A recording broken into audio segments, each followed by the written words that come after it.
Un polype du côlon, on en entend souvent parler. Mais c'est quoi au juste? C'est souvent une petite excroissance, la plupart du temps bénigne. Sauf que, parfois, elle peut emprunter un chemin bien plus sombre et se transformer en cancer. Ce parcours, il ne se fait pas en un jour, il prend des années. Et comprendre ces étapes, c'est vraiment la clé pour pouvoir l'interrompre à temps. C'est exactement ce qu'on va décortiquer ensemble. Alors la question essentielle, comment on passe d'une petite anomalie, d'une simple bosse, à un véritable cancer? En fait, tout se joue sur une distinction, mais une distinction fondamentale.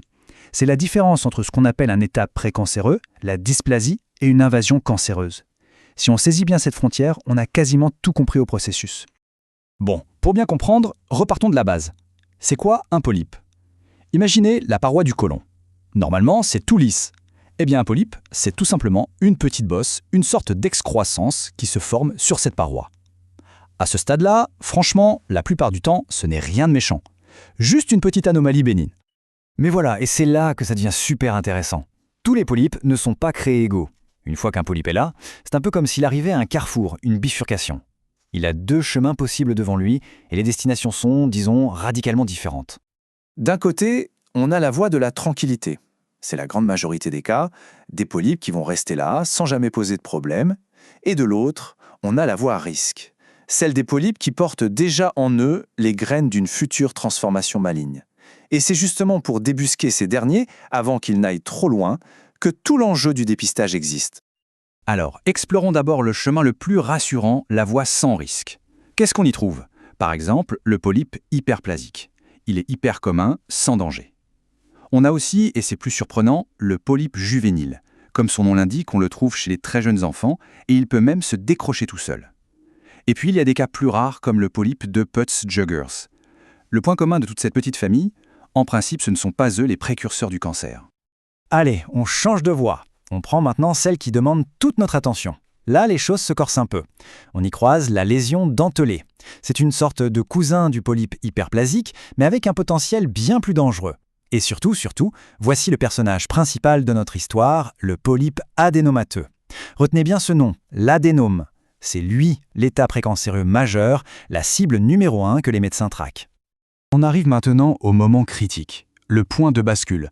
Comment est-ce qu'un simple adénome, une anomalie bien localisée, comment franchit-il la ligne rouge pour devenir un cancer, capable d'envahir tout le corps?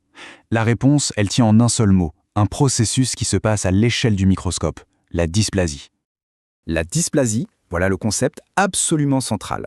Il faut bien s'imaginer des cellules qui commencent à devenir un peu anarchiques. Au microscope, elles ont l'air anormales, toutes désorganisées, mais, et c'est le point crucial, elles sont encore prisonnières. Elles sont coincées, confinées dans leur couche de tissu d'origine. Elles ne peuvent pas s'échapper. La barrière n'est pas encore franchie. Cette citation du professeur Lettertre est parfaite pour résumer ça. La dysplasie, ce n'est pas encore le cancer. Pourquoi? Parce qu'elle reste cantonnée. Elle ne dépasse pas une sorte de mur invisible qu'on appelle la lame basale. Le cancer, lui, c'est quand la tumeur devient maligne, c'est-à-dire qu'elle a appris à s'évader. Elle a acquis cette capacité terrible de traverser cette fameuse lame basale et de partir à la conquête d'autres territoires du corps pour former des métastases. C'est ça, le vrai point de non-retour. Et attention, ce passage ne se fait pas d'un coup, c'est une véritable escalade, étape par étape. Au début, on a des cellules saines, tout est en ordre, puis les premières anomalies apparaissent. C'est la dysplasie de bas grade. Ensuite, le désordre s'aggrave, on passe en dysplasie de haut grade. Là, le danger est vraiment imminent. Et enfin, l'étape finale, les cellules cancéreuses brisent leur chaîne, elles traversent la membrane et deviennent invasives. Bien sûr, tous les adénomes ne sont pas aussi dangereux les uns que les autres. Il y a deux facteurs qui font grimper le risque en flèche. D'abord la taille, plus c'est gros, plus c'est risqué, et ensuite son type. Par exemple, un grand adénome de type vileux, c'est une véritable bombe à retardement. Son risque de se transformer en cancer peut monter jusqu'à 40%. Bon, maintenant imaginons le scénario où le pire est arrivé. Le polype a fini son parcours, il est devenu un cancer. Qu'est-ce qui se passe? Comment les médecins évaluent la situation? Eh bien, ils utilisent un langage très précis, une sorte de cartographie pour mesurer l'étendue des dégâts. Dans l'écrasante majorité des cas, plus de 99%, le cancer du côlon porte un nom bien spécifique, adénocarcinome. C'est un peu barbare mais c'est simple. Adéno parce qu'il naît des glandes qui tapissent la paroi du côlon et carcinome pour dire que c'est une tumeur maligne. C'est de très très loin la forme la plus commune. Et pour évaluer la gravité, on se sert du score PT. Il faut vraiment voir ça comme une carte qui mesure la profondeur de l'invasion dans la paroi du côlon. Un T1, c'est un cancer qui a à peine commencé à s'infiltrer sous la surface. Un T2, il a atteint la couche de muscle. Un T3 a carrément traversé ce muscle, et un T4, là, c'est qu'il a commencé à s'étendre aux organes voisins. On comprend bien que plus le chiffre est élevé, plus le cancer est avancé localement. Mais au fait, pourquoi est-ce que certaines personnes semblent plus prédisposées à ce parcours dangereux que d'autres? Eh bien parfois, la réponse n'est pas juste une question de malchance. Elle est inscrite dans les gènes. Il existe des facteurs héréditaires qui peuvent mettre un énorme coup d'accélérateur à tout ce processus. Il y a principalement 2 grands syndromes héréditaires. D'un côté, on a la polypose adénomateuse familiale, la PAF. Elle est spectaculaire. Une mutation sur un gène, le gène APC, fait apparaître des centaines, voire des milliers de polypes. Le cancer devient alors quasiment inévitable si on n'intervient pas. De l'autre côté, on a le syndrome de Lynch. Lui, il est plus sournois. Il y a beaucoup moins de polypes.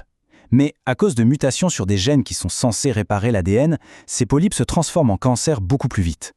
Et en plus, le risque s'étend à d'autres organes. Mais voilà le point le plus important à retenir de toute cette histoire. Ce processus n'est pas une fatalité instantanée. Il faut des années pour qu'un polype adénomateux devienne un cancer invasif. Et ça nous laisse une fenêtre d'action, une vraie opportunité. La question n'est donc pas de savoir si on peut l'arrêter, mais plutôt comment et à quel moment est-ce qu'on doit intervenir pour couper court à ce voyage bien avant qu'il n'atteigne sa destination finale.